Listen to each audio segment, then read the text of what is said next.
The NFL Gambling Podcast on the Sports Gambling Podcast Network is presented by WynnBET. WynnBET is now live in Arizona, Colorado, Indiana, Louisiana, Michigan, New Jersey, New York, Tennessee, and Virginia. From boosted same-game parlays to live in-game odds, WynnBET has what you need to win. Sign up today, bet $100 and get a $100 free bet at sportsgamblingpodcast.com/WynnBET. That's sportsgamblingpodcast.com/WYNNBET. We're also brought to you by the SGPN store and their big Cyber Monday sale. That is today if you're counting. Of course, if you're listening on Tuesday, you missed it, but that's okay. You still have a chance to if you do it right now. Cyber Monday sale, 20% off of everything in the store for 1 day only. That is today, this Monday, using the code CYBER at store.sportsgamblingpodcast.com. I'm just about that action, boss. You have to be kidding me. That is impossible. I'm raising the ante. Anybody wants it?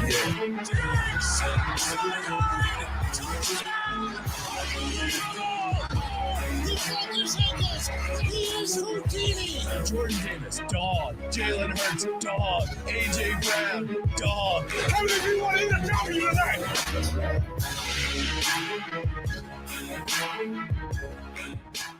Welcome in, everybody. It is the NFL Gambling Podcast here on the Sports Gambling Podcast Network. He, as always, is Ryan McIntyre. I am Rod Villagomez. It is Monday. We had a fantastic slate of football, not just on Sunday, but of course on Thursday as well, as we began the week giving thanks for three very entertaining games, Ryan. I don't think we were very much bored at all, unless you were in a turkey coma for the games on Thursday. But first and foremost, my friend, happy Thanksgiving weekend as we wind it down. How was your day of thanks? Mine was great, Rod. Appreciate it. I hope you had a good Thanksgiving as well with you and your family. This is actually my favorite holiday of the year because you got the NFL going on, you got college hoops going on, college football. So I view it as the main sports holiday because of how much action is going in. And then obviously the holiday is on a Thursday, but it basically starts on Wednesday evening and goes all the way through the weekend. So yeah, no, I love Thanksgiving. Very thankful for everybody at SGPN family. So great holiday for me. Yeah, I mean, it was fantastic. Obviously, like I said, tons of great football to enjoy. I had too much food, debated on whether or not I wanted to steal some of my cousin's turkey to take it home with me, decided against it, although I probably should have because they had so much more. I was just like, you know what, I'm going to leave it for you. You guys have plenty for it, but I just wanted to grab every bit of turkey that was left over and run it home for me for the rest of the week. Yeah, no, that's the other thing. I mean, you got football going on in the background, and then all you're doing is eating. Who wouldn't sign up for that holiday right there? Eat as much as you can, have a couple beverages, and then watch the football. Kick the feet up, take a load off. Absolutely. Again, it's the most wonderful time of the year. Wait, no, that's Christmas. Never mind. But it's still a pretty damn good time of the year. So again, if you are new to the show, Mondays we break down the week of action that was week 12 in the NFL. And kind of break down some of the betting aspects of it. And then, of course, we look ahead to week 14. As anybody can look a week ahead, we give you 2 weeks ahead to try to get you ahead of the game and betting wise. Ryan, should we dive right into this then? Let's do it, brother. All right, let's do that. All right, so we begin. Let's do it. We begin as the Buffalo Bills took on the Detroit Lions, and the Detroit Lions gave the Bills everything they could handle and more. Bills escaped this game 28-25. The Bills, though, were 9.5-point favorites in this game. That did not come to pass as Detroit covers and does it. Ryan, I don't want to say impressively, but I was a little bit impressed with what happened here. Yeah, no, I mean, Detroit, winners of 3 in a row going into the game, tried to make it 4. And they gave Buffalo everything they could handle. You mentioned it came right down to the wire where Buffalo had to kick a field goal at the horn to get out of there alive. But Detroit's kind of becoming that team that we envisioned going into the year where they were going to be feisty as an underdog, really tough at home under Dan Campbell as well. So, I mean, for them to stay in there, right, go toe-to-toe with Buffalo, I guess just another moral victory for Detroit, and I'm sure they don't want to hear that, but they're playing good football right now. Yeah, and really, here's the thing about it too: is that Detroit now they're 4-7, Buffalo's 8-3. My power rankings may reflect the fact that Detroit played Buffalo a lot closer than needed to be. But again, it's just a matter of, are we seeing the best Buffalo that we can see, and is this team going to compete down the road with the Kansas City Chiefs? And even if they make it into the Super Bowl, can they compete with maybe a Philly or even a San Francisco if they're heading the way they're heading? What are we in for, Yeah, I think the encouraging thing for Buffalo is they established a little bit of a running game outside of Josh Allen. Devin Singletary goes 14 carries for 72 yards, which is a sign of life in their running game that they haven't had. Diggs had a big day per usual, 15 targets, 8 catches, 77 yards, and Isaiah McKenzie was big as well through the air. But the main guy, it continues to be the Josh Allen show, 250 through the air, and then adds in 80 yards on the ground as well. They as for what you said earlier about can they give Kansas City a run, they've already beaten Kansas City in Kansas City, but they're not playing well enough to beat Kansas City right now, if that makes sense. No, and that's exactly what I'm saying. Yeah, they did it once, but can they do it again? That's what I'm saying. Can they keep pace with them at this point? Because now Kansas City, they started off slowly, and now they're picking things up. Whereas Buffalo, may have started out a little bit hot, and yeah, they're 8-3, but they're cooling off because their games are getting a lot closer than Buffalo fans would like for them to happen. Yeah, no doubt. I mean, looking at, just for example, from a betting standpoint, Buffalo is currently on the year 4-6-1 ATS versus Kansas City, who's been rolling as of late. So sometimes that ATS is an indicator of if you're playing good football or not and covering the number, doing what you're supposed to. So Buffalo's sliding a little bit as of late. Indeed. The over-under on this one was 54.5. Didn't quite get there. Actually, it was very, very close, Nail but biter. It did not quite. It didn't quite get there, right? 28-20. Yeah, nail biter. 53 was the final point total in that one. So if you were betting the over and you were hoping for, Buffalo to just come out and lay wood, they did not. And you came up short on the over, unfortunately. I'm sorry, over bettors. You just didn't get there. But again, like I said, this is what we're up against now. You got to think about it. How high are we going to see these spreads coming forward for Buffalo? This should have been one where they covered and then some, but they did not. So, all right, let's move our attention to the Thursday afternoon game where it was the Dallas Cowboys basically holding serve at home against a very feisty New York Giants team. The Giants, get this, were 11.5 point or 10-point underdogs, depending on where you got your lines. But it was a Giants cover in this. Just craziness. And now you wonder, as the Giants fall to 7-4, Dallas improves to 8-3. What is this NFC East going to be going forward, really? Well, I think we lost Ryan in this. So I will just continue to say that I think that we saw a very feisty New York team, but Dak Prescott doing just enough to get there. 21 of 30, 261, 2 touchdowns. He did have 2 interceptions on the game, which was tough. Feed Zeke. That is a theme that, I don't know if it was me or if it's Ryan. There we go. Feed Zeke is the theme, obviously, and he got fed 16 carries, 92 yards, and a touchdown. But I think the day belonged to CeeDee Lamb, Ryan. I think he looked so impressive in this game. It was just crazy. Yeah, no, I think for Dallas, these two teams entered with the same record, but I think these two teams are on different levels. Some regression has started coming in for these New York Football Giants, losers of 2 in a row, and they got a big date with my Washington Commandos next week. So looking forward to previewing that one to playoff contenders. So I think the Giants have kind of hit a wall a little bit. They kind of overperformed in the first half of the year. But yeah, no, it's. I mean, they're still at 7-4. They're still in. Yeah, I'm sorry. I'm looking at the chat right now with J Mark.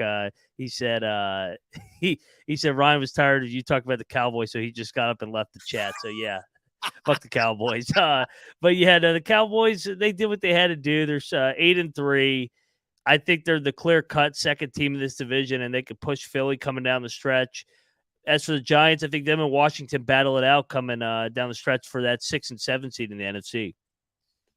It's going to be crazy because, again, I know that our company motto is obviously we love the Giants because our boss loved the Giants. But are they, again, that's what I'm saying. Like this NFC East, they looked so good to start and now they're just falling off. So obviously we know that Saquon can't necessarily put the entire team on his back. 11 carries, 39 yards. He did get a touchdown. But just a frustrating day overall. Daniel Jones, 21-35. 228 and a touchdown. Just not stuff you want to see. Darius Slayton was the leading receiver. He had 3 catches, 63 yards. You're not going to win a lot of ball games with that. No, I agree. And for Dallas, I mean, going forward, they moved to 8-3, obviously, and on deck they have the Colts and Texans and Jaguars. So a little bit of a soft spot in their schedule before they take on the Eagles for the second time. So if Dallas, they need Philly to drop another game to set up that Christmas Eve game that could be for the NFC East in the end. So because Philly did drop a division game to Washington, so it opened up the door for Dallas in terms of tiebreaker scenarios.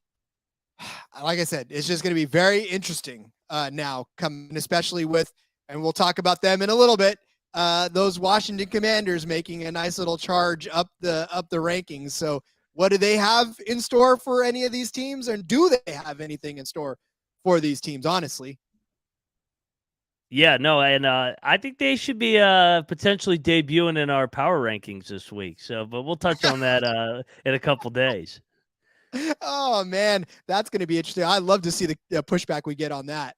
I'll put, I may sneak peek. I may be biased, but I may be putting them in my power rankings. I love it.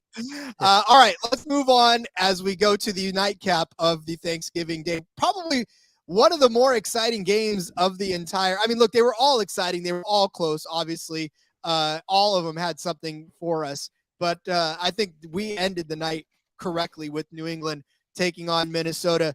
Them feisty Vikings. I'm using that word quite a bit, but I feel like that was the word of the day.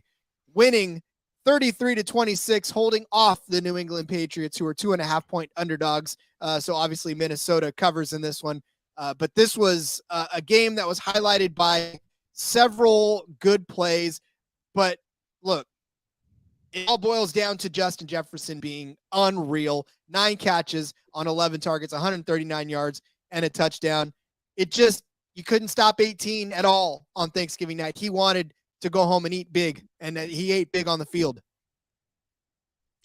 Yeah, no, he wanted to eat big, and he did eat big. Feisty is the right word this time of year, especially Thanksgiving weekend. Vikings bounced back big way after that a complete embarrassing loss to Dallas the week before where they got clobbered. Tough loss for New England, I think. Dropping to 6-5, kind of right there in the thick of things in the AFC. It would have been nice to get this one because they got Buffalo on deck.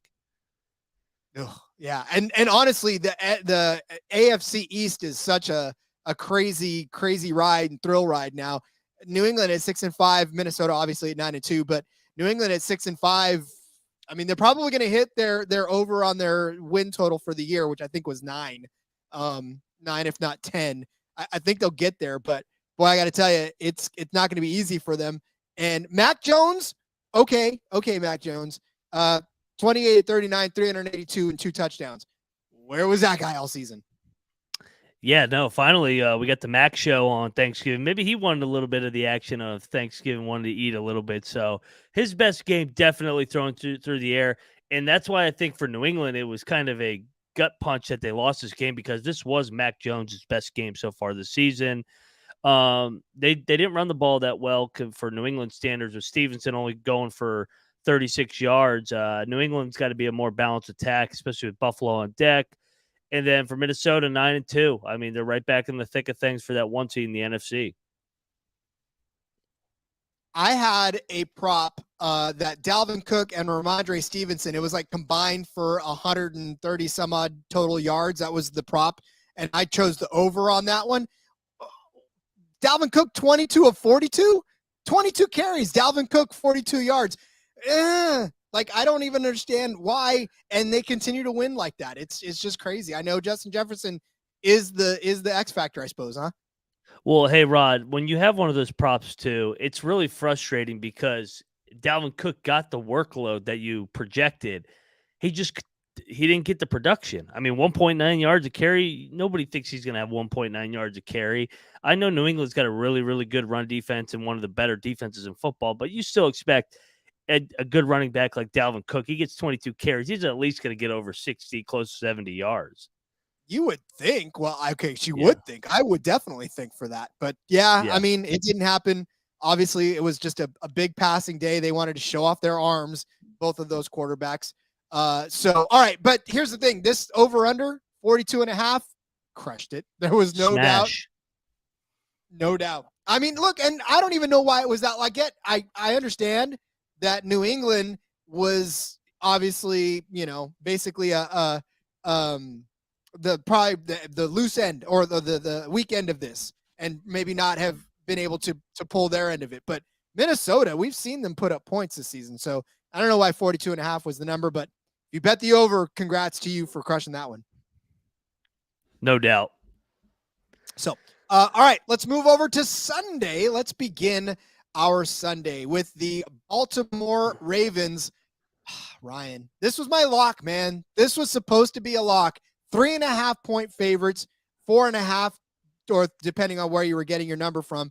But Baltimore could not stop, dare I say it again, the feisty Jacksonville Jaguars, losing by a point, 28-27. Obviously, Jacksonville covers their end of the spread. But, I mean, it's raining in Baltimore, Ryan. Yeah, and I'm going to pat my back a little bit here because this was my dog on the graphic that we put out every single week.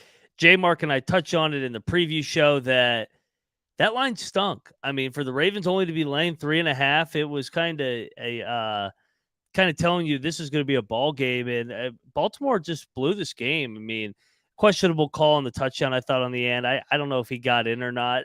Could have went either way. But, I mean, this is a game where Baltimore, you're in the elite class of the AFC. You need to pound Jacksonville on the road. It's getting late in the year.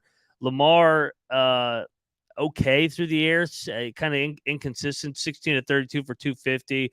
But this was Trevor Lawrence's maybe best game of his career, in my opinion. Finishes the day 30-37 for 320 and 3 touchdowns, no interceptions. Whatever they ate or whatever they did out on the bye week, they need to do that going forward because the Jaguars look good on Sunday. They really did. And, no surprise that Lamar Jackson is the leading rusher in this game for the Ravens, 14 rather of 89. But you cannot sustain that type of production from your court. You can't have Jalen Hurts every single week running for 6 million yards and passing for as many. But, Lamar Jackson, if the Ravens want to win, they've got to get more going on the ground than Lamar Jackson. No doubt. Yeah, no, it's another thing that, like, when Lamar runs as much as he does, it wears him down coming down the stretch. We saw it last year where he misses the final 5-6 games. And hopefully he's not hitting the same wall that he hit last year with the injuries. Maybe he's a little banged up. But Baltimore's been playing they've been playing inconsistent football the entire year. We've seen them blow, 4 double-digit leads now so far this year. And that's the difference between them being potentially the 3 or 4 seed and the 1 seed, which if they close out those games, they could have home field. So how much confidence does this give the Jaguars going forward? And, I mean, does this reflect our future betting, or is this a flash in the pan? I mean, Jermichael Hasty, 12 carries, 28 yards. It's not a great running game there for the Jaguars either. So, yeah, I mean, what are we even doing at this point? See, I've been kind of high on the Jags for the most part this year. I think they have the talent. They're just very young. They went through a tough patch where they lost 5 in a row, but it was all by 1-score games. And maybe they're going to be on the right side of these going forward. They got Detroit coming up, so we got a little Jacksonville-Detroit action. I know we love to preview those kind of games over at SGPN. But They're a couple big games back at Tennessee in the division. They probably won't catch them, but they do have 2 meetings with Tennessee coming down the stretch. So maybe this is a situation where Jacksonville starts building a couple victories and it propels them into something next season, if that makes sense. It makes perfect sense again. And I mean, they're really not in the mix for the first overall pick anymore, unless Houston goes on a tear and starts winning awful. games. But, yeah, we'll definitely get there. But yeah, Jacksonville, they actually won't be the first pick in the draft, I don't think, going into next season for the first time in God knows how long. So it's got to feel good for them. Over under on this was 43. Obviously, that went well over this projected total. And again, I can see why both that was that low. Obviously, both teams can grind it out and have low scoring games, but not this time. Not this time. So Jacksonville wins 28-27. That leads us into the Denver Broncos and the Carolina Panthers. I don't even know what to do anymore. If you're the Denver Broncos, you pack it in and maybe hope that Houston wins a couple more games and sets you up for a better draft pick, because now they are 3-8 on the wrong side of history with Russell Wilson. Carolina now 4-8 and living life. They were point underdogs heading into this and they covered. So Ryan, what are we thinking? Well, Rod, they don't have their first round pick. Seattle has it because they traded for Russell Wilson. So they're fucked. I mean, that's the way of saying it. I mean, these Broncos, well, I don't even know how to describe them anymore. I feel like we say the same thing every week. Hey, man, they can't score offensively, even though they traded and paid for a quarterback in Russell Wilson. You got defensive players screaming at Russell Wilson now that are tired of it. I mean, this is another stat line where they don't score 18 points. Everybody heard the stat going into the week where the Denver Broncos would be 9-1 if they just scored 18 points every single week. And that's just a reflection of Russell Wilson and Nathaniel Hackett. I can't imagine Nathaniel Hackett keeping his job after this year. I'm even surprised he still has it today. With how they laid an egg in Carolina. I guess the Sam Darnold magic's back. Well, something had to be back, I suppose. But Sam Darnold, like when you're resting the rest of your hopes on Sam Darnold, 11-19, 164 and a touchdown, and you're happy, I don't know if that's gonna last. Hey, maybe the Broncos need Sam Darnold. They need anything but Russell Wilson right now. Just bad vibes in Denver. This team's just not bad. It's dysfunctional. So I'm going to keep fading the Broncos going forward. I don't think this team is any good. I don't think they're going to fix it even with a month left. So I'll keep fading them. Yeah, I mean, Russell Wilson, we talked about it, 19, 142 and a touchdown. It's just not good at all. Cortland Sutton leading the receivers, 6 catches, 75 yards. Yeah, I mean, it's just not good. Latavius Murray, actually not bad, 13 carries, 92 yards. Didn't find the end zone. Probably one of the bright spots in that Broncos offense for the game. But yeah, over under on this one, 36, nowhere near. So, well, nowhere near. It's 3 points off, but still. You wouldn't know. Let's ride. Let's ride. Under 36. Yeah. Oh, so bad. So bad. All right. Neither one of these teams I would feel good about anything unless they were going up against each other. Then I would bet on Carolina. But other than that, there's no takeaways from this, Ryan. There's just none. Yeah, other than just Denver continue to fade them. Carolina, I mean, you know what? I will say, Rod, Carolina is only one back of Tampa Bay in the NFC South. I can't. I mean, you can see me now. You guys can see. I'm banging my head. How this is what Tom Brady came back for. We're gonna get there, but this is what Tom Brady came back for. It's just the battle out the Panthers for the NFC South. Who actually drilled the Buccaneers a couple weeks back? Remember that? Oh yeah. Can you just imagine a world, Ryan, where now we are in the NFC South talking about the Packers, the Buccaneers, and Tom Brady not being dominant. Oh yeah, not even close to dominant, no doubt. All right, I'm getting to you now.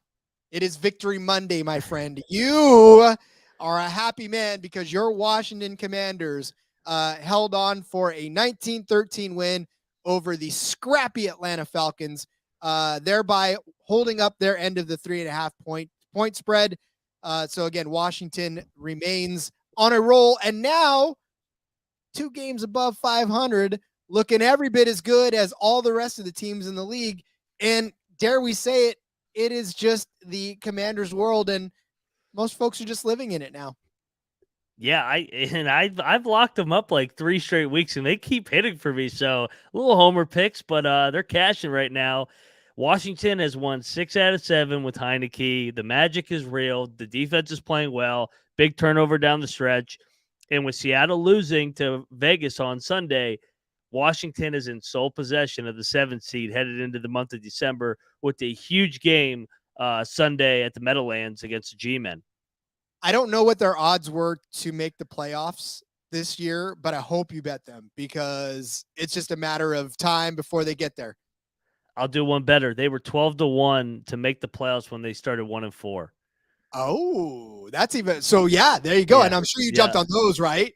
Oh yeah, no bias or anything, but yeah, I said, hey man, it's Heinicke time. Maybe the magic comes back. So I'm a happy man right now with my Washington guys. They're playing good football. Continue to run the ball. Defense is good. Atlanta was ready to go. Actually, this was a game I feared going into the week just because we've seen Atlanta. They've been a feisty underdog throughout this year. We've been touching on that since week number 1. So glad that they found a way to get out of there with the victory and move on to the NFC East gauntlet, I guess you would say, because this NFC East is loaded. Philly 10-1, Dallas 8-3, Giants 7-4, now Washington 7-5.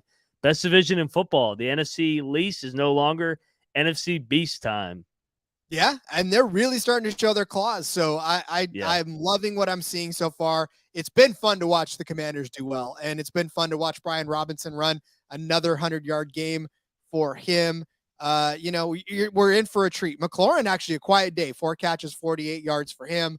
But like you said, it was good defense. It was good running the ball and a timely interception by the defense on Marcus Mariota to seal the deal. And I will say to cash one of Munaf's props from the Propcast, who he did predict a Marcus Mariota interception. So props to Munaf for hitting his Propcast bet as well. One of the many. Well, one of about 1,000 on the weekend. Yeah. Hey, Munaf the Machine. Shout out. Munaf the Machine. All right. Anything else you have on this before we wrap up that game? Over-under was 40 on this one. Didn't quite get there, but still an entertaining game nonetheless. No, just glad that my team's in the playoff race going into December. What else could you ask for? Happy Thanksgiving, baby. The gift that keeps on giving. All right, let's step away for a quick break. And when we get back, we will continue breaking down the rest of the slate for you. But before we do, let me ask you ready to win money and boost your odds? I don't even have to ask. I know the answer to that. WynnBET is now live in Arizona, Colorado, Indiana, Louisiana, Michigan, New Jersey, New York, Tennessee, and Virginia, bringing the excitement of Wynn Las Vegas to online sports betting and casino play. You get exclusive rewards right at your fingertips with Wynn Rewards on WynnBET. You looking to get involved in same-game parlays? Yeah, you are. WynnBET is your home with their WynnBET. Build your own bet, letting you customize the bet you want to make.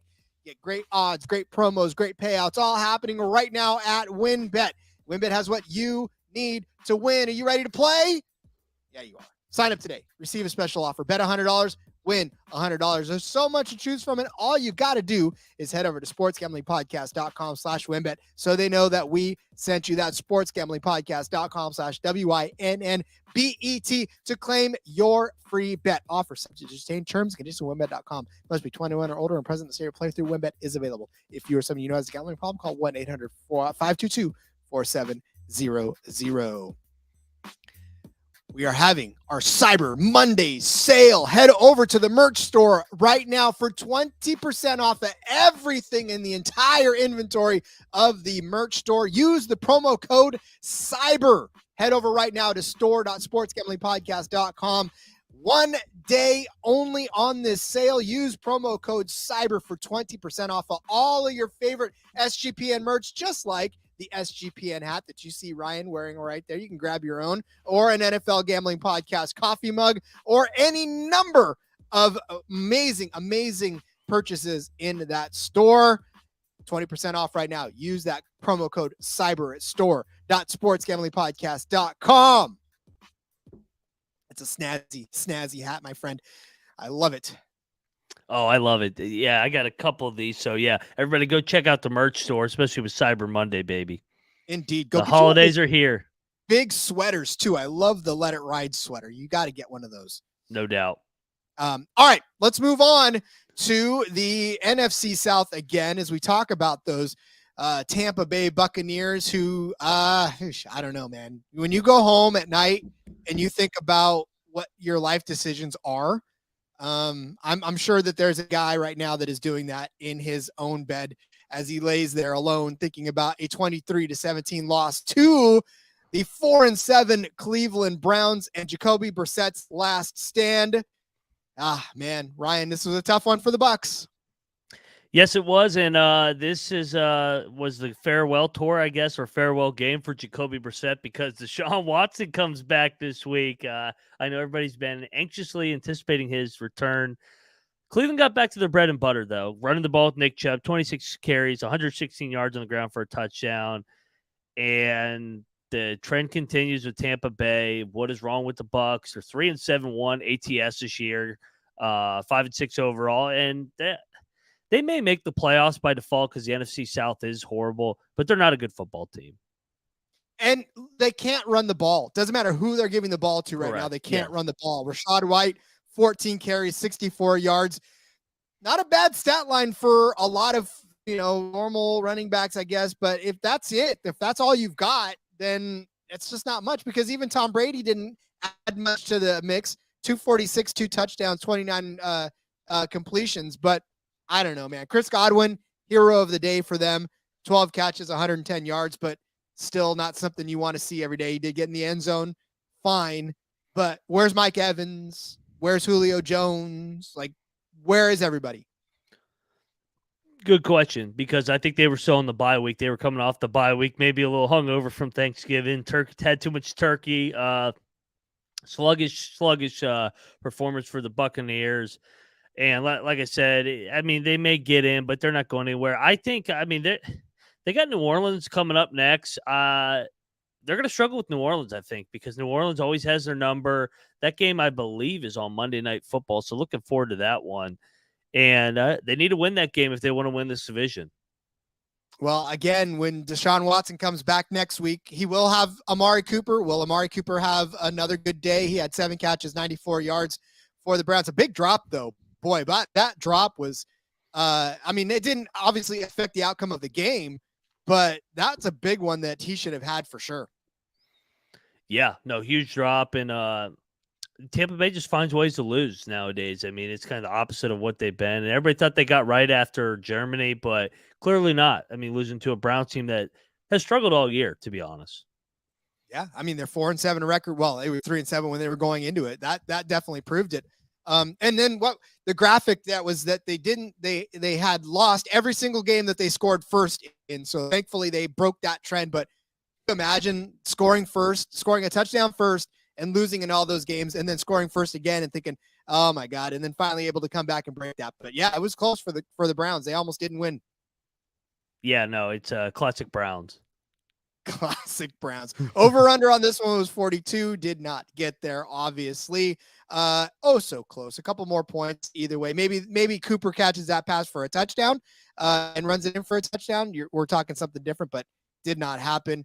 Cleveland 3.5 point underdogs covered that spread for them. All right, let's move on because I'm done talking about Tampa. Literally done. I can't even talk about them anymore. It's just not fun. I'm with you. Yep. So let's turn our attention to the Cincinnati Bengals taking on the Tennessee Titans. Cincinnati coming out 20-16 winners on this game. And of course, this was like a half a point. Literally, Tennessee was a half a point underdog by the time this thing closed. It opened at about 1.5. A close spread the entire time, but Cincinnati does hang on to beat the Tennessee Titans, who, again, we talked about have been a really good team down the stretch, but the Bengals just found a way to make it happen and to win that game, but they almost didn't. Ryan almost did not win this game. The Bengals are quietly maybe one of the better teams in football that nobody's talking about right now. This is a hell of a win going to Tennessee, a team that always plays the cream of the crop really well. We know Vrabel stats as when he's playing as an underdog. So this is like his time that he gets the troops up and they pull off upsets. I mean, I guess it was only half a point, but still he gets them up for these bigger games, the Kansas Cities, the Buffaloes. Derrick Henry, I mean, they shut down Derrick Henry, 17 carries for 38 yards only. And Joe Burrow's a bad man. Gets it done, 270 through the air and a touchdown. Hell of a win for the Bengals. If you're a Bengals fan, you're feeling pretty optimistic headed into December in that AFC North race. You know what's crazy is that is, of course, the recipe for success to beat the Tennessee Titans, right? And that's stop Derrick Henry. It sounds so simple on paper. It sounds so simple for me and you to sit here and say, well, all you got to do is stop Derrick Henry, right? But the practice of it, not so much. Yeah, it's easier said than done until that 240-pound monster is headed right at you, and it's like, oh, shit, I got to tackle this guy. He's an animal. He's a beast. So, yeah, no, but good job well done by the Bengals. Got out, and then they got a showdown coming up this Sunday against Kansas City. So I'm looking forward to previewing that one later in the week.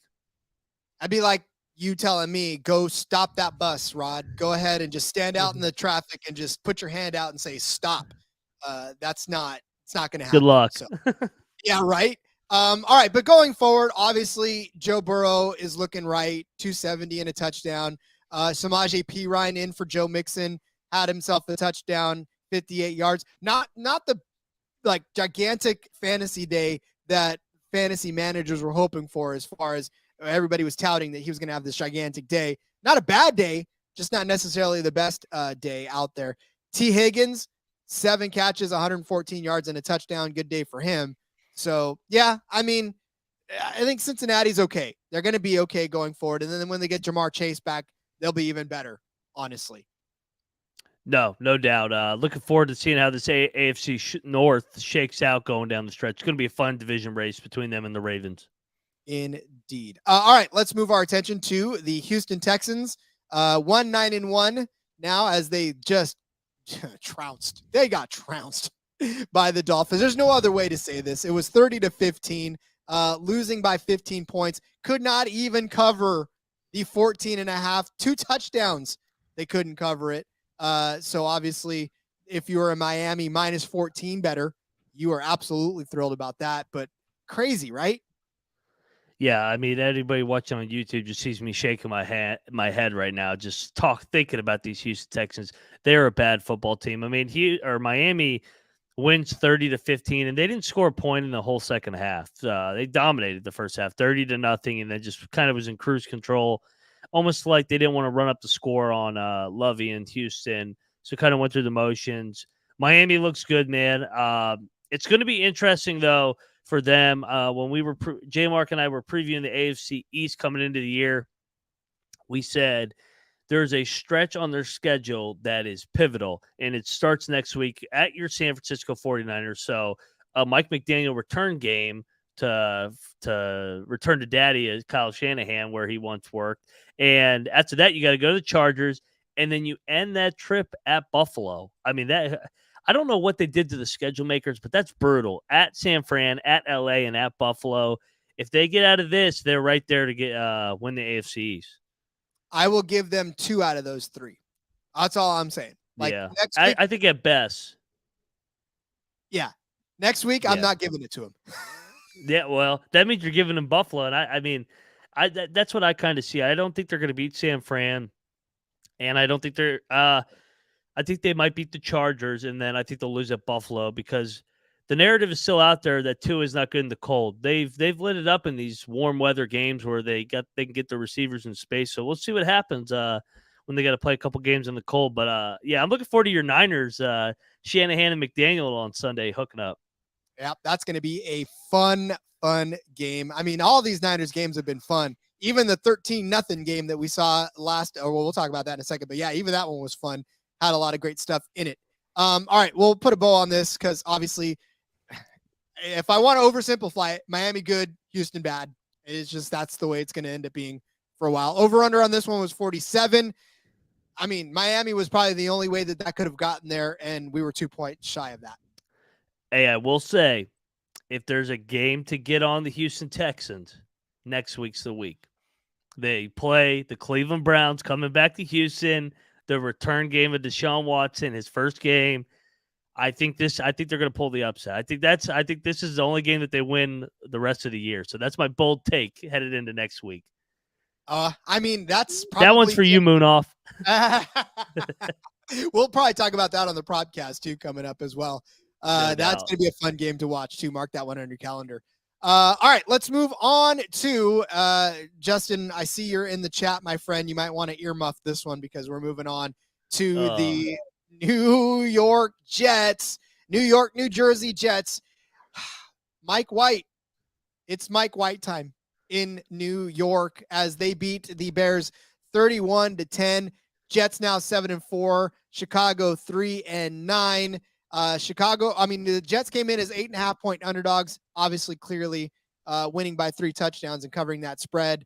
Over-under was 36.5. We definitely got there as well. But the big story, Mr. Zachary Wilson is out.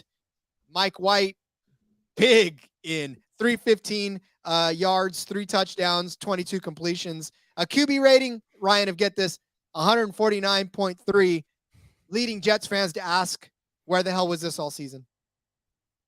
Yeah, no, the White show goes on in New York. I mean, they look good. Mike White showed flashes last year as well. For Chicago, man, I mean, they're 3-9. I don't know if they should bring back Justin Fields this year. I think worth saying. I mean, J Mark in the chat say you won't say anything I didn't say on Sunday. So yeah, I'm sure his was R-rated. Ours will be PG. We'll say we'll be politically correct and talk about the Bears.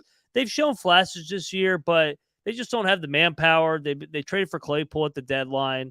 I think better days are ahead for the Chicago Bears under Eberflus. So I think I don't know if I'd bring back Fields this year. Maybe not tank, but like just see what you got with the rest of your talent. And if you do happen to lose the rest of your game, it's not the end of the world. Add another piece in the draft, but offensive line help. Cough, cough. So yeah, no, I think the Bears. I think they're kind of in fade mode going forward. Well, and honestly, nobody knew who was going to be at quarterback for the Bears because there was word that Fields may have started. Then they were like Trevor Siemian, and then they were like, no, not Trevor Siemian. Oh, wait, Trevor Siemian is back on the field. That was a chaotic day for them as well. 14 of 25 for Siemian, who did start 179 yards, a touchdown, and an interception. But yeah, this Bears team, man, what once started as a very hopeful season has now turned tragic very quickly. And, it's just crazy. Yeah, they've lost 5 in a row since that Monday night upset over New England. And Jay Mark in the chat says he wants to rest Fields for the entire game or entire week. I can't talk right now. Entire rest of the season, except for next week against the Green Bay Packers because he wants to end the Packers season. That's spoken like a true Chicago Bears fan himself. Indeed. Oh, well, hold on now. Rumors are that Saquon wants to be a Bear next year. Are you just putting it out there, Justin, just to start the rumor? Because should we classify that as fake news? We can, but I mean, here's the thing. What if it starts to come true? Then Justin's proclaimed it. He's got inside sources, I guess. Yeah, well, he is the Shefty of the Bears, right? Well, don't say that around Kramer, J. Mark. You might get in trouble. Yeah, you will. We want you in this company, buddy. All right, so let's turn our attention to the afternoon games, where we start with the Las Vegas Raiders. Thank God they were able to win this game against the Seattle Seahawks, 40-34. Man, points were scored in bunches this week. I'm telling you right now, there were some pretty high-scoring offenses. Not the least of which obviously was Las Vegas. 4-7 now. They came in as 4-point underdogs, 3.5 point, depending on where you found them. But they end up beating Seattle, sending the Niners into sole possession of first place in the NFC West, 40-34 in this game. Geno Smith, 328 yards on 27 completions, 2 touchdowns and interception. But Derek Carr, 295, 3 touchdowns. 2 interceptions. That's a pretty good line for Derek Carr. But the day goes to Josh Jacobs. 33 carries, 229 yards. That 86-yarder was a beauty. 2 touchdowns. Buddy, you aren't going to lose too many games when your running back can do that. No doubt. And all of a sudden, since Derek Carr got emotional, cried at the press conference, I put too much into this to see that result. They've won 2 in a row and 2 big road wins in Denver, in Seattle. I know you and I were both like, come on, Vegas, for our team's sakes, playoff implications. So, yeah, big win for the Raiders. And maybe the Raiders are a team we back going forward down the stretch. I think they were a little got some bad luck in the first half, losing a lot of close games. So now 4-7, and then on deck, I mean, their schedule's a little soft. They get the Chargers and Rams, and then the Patriots. So maybe and Steelers, maybe they can go on a little run here. 2 losses in a row for the Seahawks, 2 wins in a row, like you said, for the Raiders. So, yeah, I mean, obviously you're not looking too good if you're Seattle. You lost to Tampa Bay, and Tampa Bay just lost to Cleveland. You lost to Las Vegas, and Las Vegas had just lost to Indianapolis, Jacksonville, New Orleans. So, yeah, I mean, this might be panic time for as big as Pete Carroll's smile was heading into the game, you know, a while ago, and how it's been the last few weeks. That smile is not necessarily as big anymore. I will tell you, Pete Carroll tears sustain me.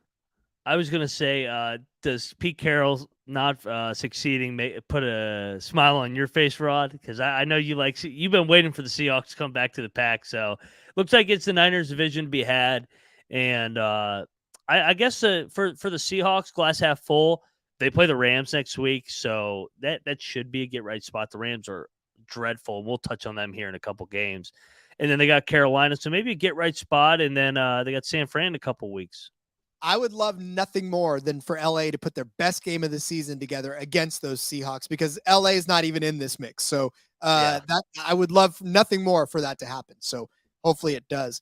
Over under on this one, 47.5. Vegas almost got there by themselves. So obviously that one hit and hit well. That one hit early. So you didn't have to worry if you were an over better. You weren't sweating that at all. At all. But yeah, again, you know, going forward, it's just keep an eye on this Vegas team. They're starting to peak a little bit at the right time. Seattle, I hate them. We'll move on. We'll move on to the motto in San Francisco is always hashtag beat LA, right? Well, this time we were cheering for the other LA team to beat Arizona, and that is there you go. The Chargers taking on the Cardinals, eking out a 1-point win on an Austin Eckler last, just ditch effort touchdown by Eckler.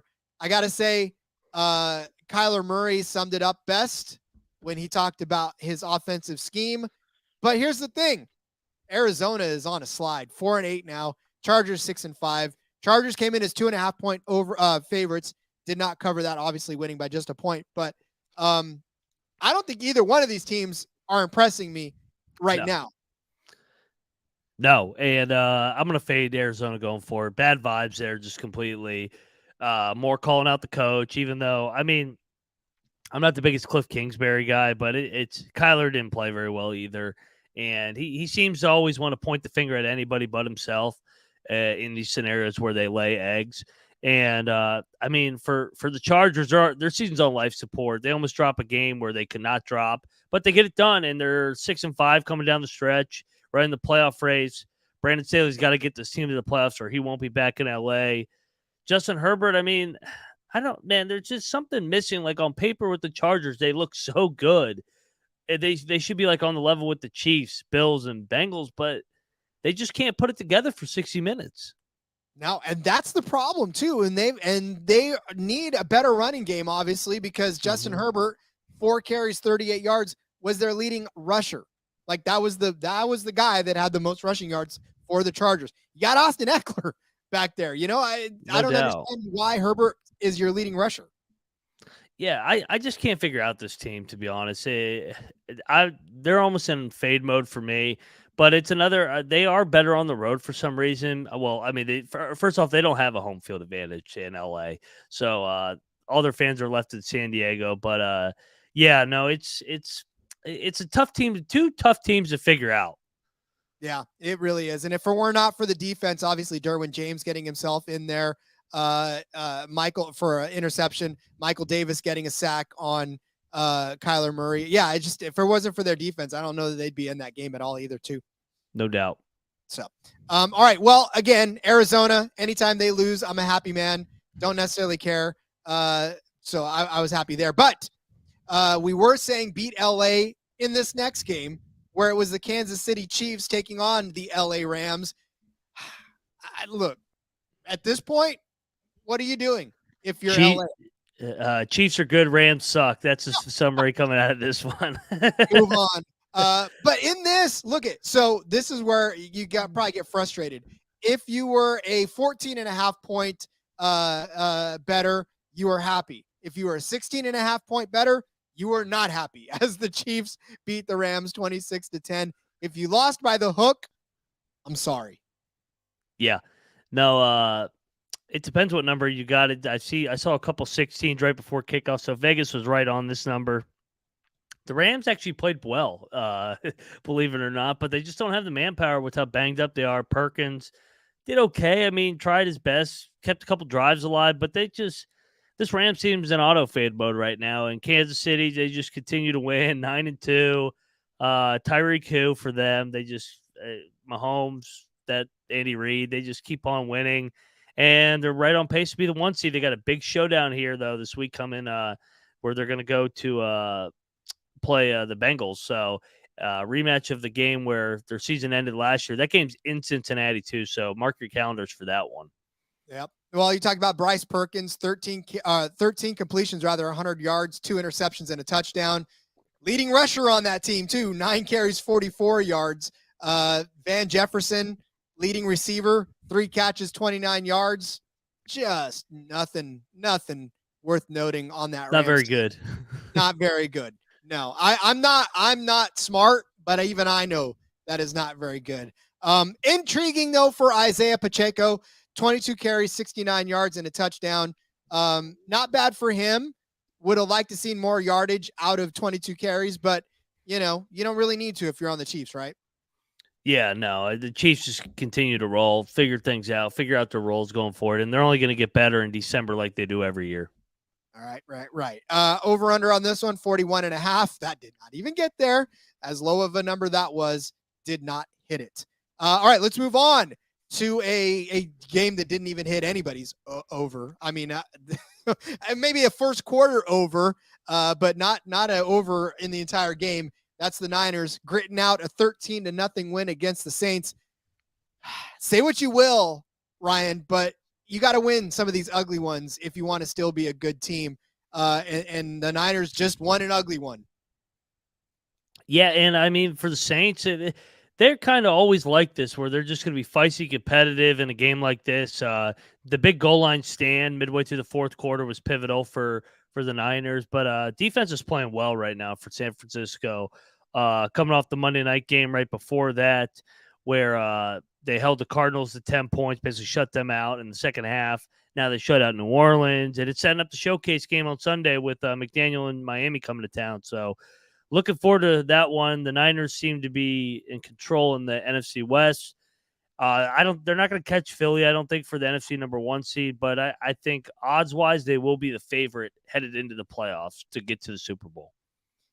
It's going to be a showdown, and it's going to be hard to keep Miami out of the end zone in the second half. I will tell you that right now, or even off the scoreboard altogether in the second half. So I'm really anxious to see how they are when they're tested, because there was times in this game where, New Orleans could have very easily came in and scored, but were it not for some good defensive plays that kept them completely off the board, that's what it was. Jimmy Garoppolo, 26 completions, 222 yards, and a touchdown. He throws a touchdown in a win. I'll take it all day long. But how disappointed were you that Christian McCaffrey was not a bigger thing? New Orleans is weird because they've been good against the run at times this year. And I mean, obviously I expected Christian McCaffrey hold him to a different standard where I think he's going to go for more than 2.9 yards a carry. But I mean, if I'm the Niners, I'm encouraged because you didn't play well and you still got found a way to win a game on a short week coming off the Arizona Monday night game. So if I'm you, Rod, I'm encouraged with your 49ers. The main thing with the Niners, health. As long as they're healthy, they're right there to win the NFC. Oh, for sure. Well, I think one thing that's encouraging is when you look at the top rusher for the game for the Saints, and that was Andy Dalton. 4 carries, 21 yards. And that name is not Alvin Kamara, who had 7 carries for 13 yards. You know that you've done very well against that Saints team. The Red Rifle. The Red Rifle, buddy. Not necessarily quite as rifle-y as he should be. So again, San Francisco covering that 8.5 point spread. If you're counting, and if you were a spread better on that, thankfully they did that. And then the over-under was not even close. So I'm not even going to go there. 44.5 was the over-under. We got 13 total points in that game. All right. 13 total points. That was what happened in the first quarter of the first 2 drives for the Philadelphia Eagles. Yeah. As they just go toe-to-toe with Green Bay. This game was the best way to end a Sunday I could have ever hoped for. It was such a back-and-forth affair. Even when it looked like the Eagles were going to run away with this one, they certainly did not. But they did end up covering the spread, which was 6.5. If you got it at 7, I'm sorry. I'm sorry for you. But even still, if you got it at 6.5, you were lucky because, you got the Eagles to cover that. So, but again, like you see on the screen, Eagles 40, Packers 33. We see Josh Love now, or Jordan Love rather, Josh Love. And I mean, here's the thing. What does this mean? We already know what it means for the Eagles. They're going to continue to be good. Freaking Jalen Hurts, man, played out of his mind. 157 rushing yards, the most for an Eagles quarterback, beating Vic, beating Randall Cunningham. Like, doesn't even matter at this point. Probably one of the better performances in quarterback history, too, as we saw in the graphics. So Hurts is good, right? Yeah, Hurts was awesome throughout this game. This was a shootout. On the other side, this kind of felt like the last stand for Green Bay, especially with Aaron Rodgers going down. I mean, he entered the game with the fractured thumb. His oblique was bad. He did everything he could to battle it out. He just didn't have it. And I know J. Mark is smiling because I say this is probably the end of the Packers. I guess the Packers mathematically are still in it. They play Chicago on Sunday, where I know J. Mark will have that as his underdog pick of the week. The Packers got to win out. So they use their final loss. They can win the last 5 to get to 9-8. Schedule is soft, but they're just not playing good football. No, and they have no more mulligans. I mean, like Jake said, No. well, I know that there's going to be a lot of people now, and I haven't seen any news because I was doing all kinds of different stuff today. I wasn't looking at Packers news, but I don't know whether or not the Aaron Rodgers is going to be a thing anymore. I don't know if they don't just kind of let him rest it out, or maybe they let him gut it out for the rest of the season, and this is it for him. I mean, I don't know at this point. We talk about it with Brady. You get to a certain age, you don't want to take all the bumps and bruises anymore because no doubt you don't have to, right? Yeah, no doubt. And I mean, they got Chicago next, and they got the Rams and Vikings and Dolphins, or Vikings and Lions both at home. So on paper, it is favorable. They got to go to Miami though. But I mean, we don't even know if Aaron Rodgers is going to complete the season with how banged up he is, just the way direction that they're going. So it might be the Jordan Love show going forward. But if Rodgers can play, he probably will, because this game, I mean, he has a history of battling through injuries. He's not soft, that's for sure. No, he'll probably play if he's at least good enough to go. Big story here though for the Packers, other than Aaron Rodgers' injury, is Christian Watson. 4 catches, 110 yards, looked fantastic. Had that touchdown. I mean, he's already been on the radar, but now on national television again, I think he's even more on the radar. No doubt. And he's getting better. So, I mean, that is, if you're a Packers, you want to back to pack, as J. Mark would say. That is what's encouraging for the Packers going forward, is the development of Christian Watson throughout this year. Yep. And again, I mean, he's going to be a talent for a long, long time. You get him on the same page with Jordan Love early. I mean, these 2 young kids, that's going to be the future of your Packers for a very long time. So, indeed. All right. So we talked about it. Green Bay now 4-8. Philadelphia now 10-1, really in firm control of their playoff destiny, if not Super Bowl run. So we'll do that. All right. We got no second break, Ryan, so we could just move straight into the Week 14 look-aheads. Oh, man. This is, again, our favorite time of the week, because then we get to give you some good bargains. And, of course, where are we getting these from? Well, we're getting these from oddstrader.com, our good friends over there. They post all of the lines for you as look aheads. Ryan, how do we do though on our look aheads for week 13? Very well, and I will lead it off with a good one right here. Baltimore. We gave out over Denver as a 1-point favorite. They're 8.5, so over 7 points of value there. So good start for us there. We gave out the Dallas Cowboys 2.5-point favorites. They're now 9.5 against the Indianapolis Colts on Sunday night. We gave out the Falcons plus 2.5 or up to 1.5. They're playing the Pittsburgh Steelers coming off the short week. We gave out my team, Washington. They were a dog, a 1-point dog going to New York. Now they're 2.5-point favorites. And in the showdown game, we gave out the Chiefs in a pick 'em. We said, hey, the Chiefs pick 'em. You got to pounce on that right away. You'll never get them as a pick 'em again. And they're 2.5-point favorites going to Cincinnati in a rematch of the AFC Championship. And then in the final game, we gave out the Seattle Seahawks as 10.5-point underdogs. This is our biggest value of the year, Rod. They're now an 8-point favorite, 18.5 points of value, almost 3 touchdowns against the LA Rams, who can't beat or score against anybody. Holy cow, that it flipped that much?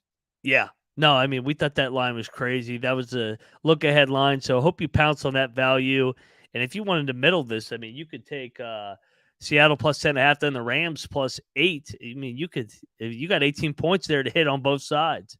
Wow, that was fantastic. I love it. Yeah. See, this is why I love these look aheads, man. It's just maybe the best kept secret in the industry. So those of you who are listening to this show, no one else is giving this out. So you're getting these values right now. And, maybe you want to keep it a secret, but I think you should tell your friends also, because they can win some money as well. Because not too many people pounce on these lines. So it's not like it's going to shift the lines too much for you to get in on those as well.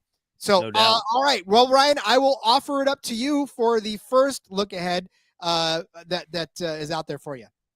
I'm going to go to Sunday Night Football, and this is an easy one for me because I just said it. If Kansas City's ever a pick, unless they're playing Buffalo, I guess, pounce on them. They are currently a pick 'em with the Denver Broncos. I know the game's a mile high, but I don't give a shit. I'm taking Kansas City in the pick 'em. They'll be at least a touchdown favorite going into that game. Against Denver? A pick 'em against Denver. All they got to do is score 19 points and they win. and then you cover the spread because the spread is that. Oh, that's incredible. I don't understand that. Well. I mean, again, this is why we do this. I like that. Kansas City to pick them. All right, I'm going to turn my attention over to Minnesota. Right now, they are currently 2 or 3 point favorites against Detroit. And that is that's a Sunday afternoon game. I know it's in Detroit, and I know the Lions are coming off of a pretty emotionally charged game that they had, but I think Minnesota can put them away by at least more than 2 points. And I think the lines are going to shift before this is all said and done to maybe even 6, maybe 5.5. It's not going to be like a gigantic swing for you, but I think that it's going to give you enough value to where this will cash a little bit easier. So I like Minnesota -2. Go ahead and jump on that one early. Yeah, I like that one as well. I'm going to go to Big D for mine. And I know this is actually a big number to start with, but not big enough. Dallas is 8-point favorites against Houston. That's not big enough. I think that thing will be kind of like Miami this week, go 14, 15 points by the time that kicks off. So I think you'll get a touchdown of value. So hop on the Cowboys right now, -8 against Houston Texans. So we just saw Philly come off of a rather large spread in this week's game. Well, they are only 2-point favorites now heading into the game against the Giants in week 14. I say that does not stand. I say you jump on this Philly -2 now because it should be opened up to at least 7, if not 8 points by the time. I get it. I know that this is a Giants team that is not bad, but we just talked about it. They're looking suspect. They may not even win this next game. And if they don't win this next game, it for sure will not stay at -2 as we enter week 14. So Philly -2 is another one to jump on. Yep, I like that one as well. And for my final one, I will go to, my team that I seem to give out every week in the look-ahead value. Seattle, only 1-point favorites against Carolina in the 12th man. Hop on that right now. That'll be close to a touchdown by next week. And let me just throw in a bonus. I don't know if it was my turn again. I don't remember we just tossed out. Yeah, we always do a 6-pack. I'd take 3 and then you take 3. So this is our final leg of the 6-pack. So take it away, Rod. Perfect. So then let me give you my team. They are 1-point underdogs against the Tampa Bay Buccaneers in week 14. What? At home? You're telling me? I mean, it's a pick 'em in other places, but if you can get it at a pick 'em too, I'd take San Francisco and a pick 'em over Tampa Bay any day of the week, and definitely as +1 underdogs for at home against the Tampa Bay Buccaneers, because again, Tom Brady's done. And I don't know. I mean, this is understudy taking on the master, right? Jimmy Garoppolo taking on his old teacher there in Tom Brady. So I mean, the student will become the teacher, and I think San Francisco will beat Tampa Bay, obviously. And doesn't matter if it's a pick 'em or a +1 underdog, just give me San Francisco. I'm with you. So that's six games of value there. Nice 6-pack to start your week. So hop on those right now, everybody. Again, if you've been doing it all season long, I really want you to reach out to us and let us know how it's been going. Do it on Twitter over there at the NFL Gambling Pod at SGPN NFL, because I want to know. I want to know how those look aheads have been doing for you and if you've been cashing those. Because like I said, we've been giving out some pretty good ones over the course of the season. So, all right, Justin, let's put a bow. We have one game. Ryan. Jesus, I'm reading Justin, seeing Ryan. Ryan will put a bow on it as Monday Night Football starts to kick off here in a second. But why don't you let everybody know where they can find you on social media? Yeah, everybody watching on YouTube right now can see both Rod and I's Twitter handles at Moneyline_Mac in the Discord as well. Hit me up if you got any props, want to talk anything out, just anything. I mean, I'm over at the College Basketball Experience every single night around midnight, so tune into that. We like giving out winners over there as well. And, I'll be on the NFL Gambling Podcast as well on Wednesdays with Jay Mark, and then every now and then on the Propcast with my man Moonoff. Indeed. All right, follow me on Twitter at RJ Villagomez. There's a link in the bio to everything I got going on, whether it's here, whether it's Sportsbook Review, whether it's in between media. You can find it all there on Twitter at RJ Villagomez. Hopefully you guys enjoyed the look back and the look ahead. We'll see you back here again next Monday. At least I will. Ryan will see you all over the place. So, all right, everybody, until next time, enjoy football, enjoy Monday night, and let it ride.